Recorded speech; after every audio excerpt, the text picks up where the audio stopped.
There are a number of words in Irish for sovereignty. It's interesting that in English they don't even know what it means in here.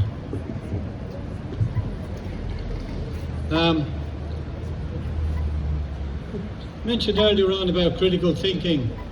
It's not just critical thinking of our politicians we need, it's critical thinking of ourselves, critical thinking of our movements, critical thinking of how we operate, critical thinking of whom we put our faith in, as Anya was saying earlier as well. If we look around the world, as I've said before, we see that in many countries they're not independent, don't have sovereignty. Their governors are what used to be called in Latin America Comprador governments, which means, Comprador means buyer. So they buy things from the imperialist countries who send them back to them from their own resources, made into things that they can then sell to them. Our government is a Comprador government. Our government is our ruling class here is a neo-colonial ruling class. In 1844, Ireland produced enough food to feed over 8 million people. Now we import most of our food to feed a little over 7 million people in the whole island. Foreign-owned businesses are only 4.5% of the state's industrial sector, but they accounted in 2020 for 87.6% of gross value added in the Irish economy in 2020, according to state figures. If you don't have economic independence, how can you have political independence? If you don't have political independence, how can you have ideological independence? You will always do what your master tells you to do. You will be pushed into it, even if you don't want to, you'll be pushed into it. So we can never have the kind of solidarity we want from our government or our ruling class, because it's a neo-colonial ruling class and they're listening to other voices. They hear you as a kind of a murmur, but they hear loud and clear what the imperialists say to them.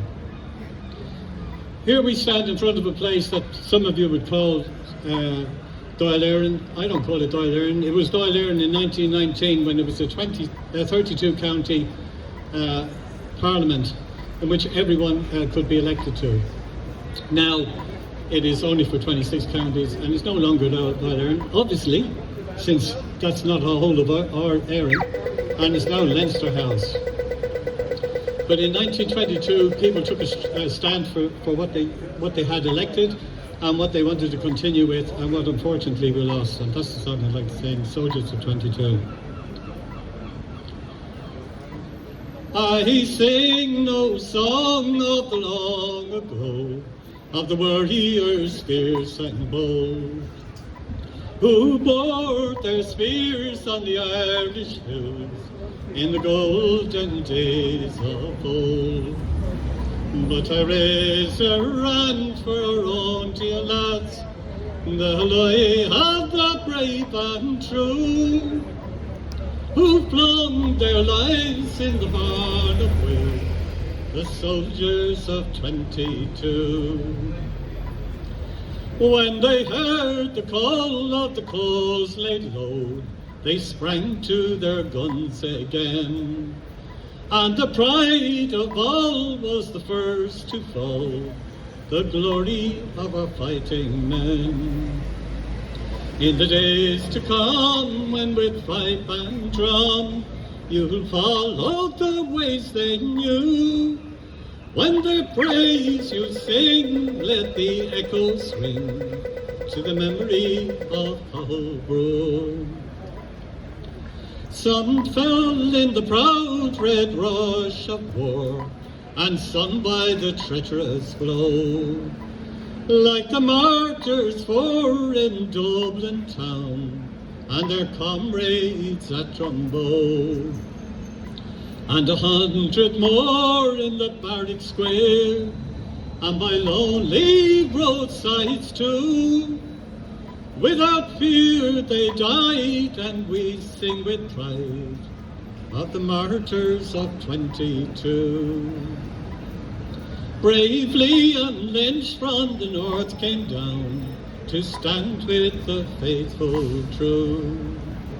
And Danny Lacey for Ireland died in the glen of Aherlow. Neil Boyle and Quinn from the north came down to stand with the faithful and true. And we'll sing their praise in the freedom days, the soldiers of 22. Saoirse there and Saoirse in Palestine.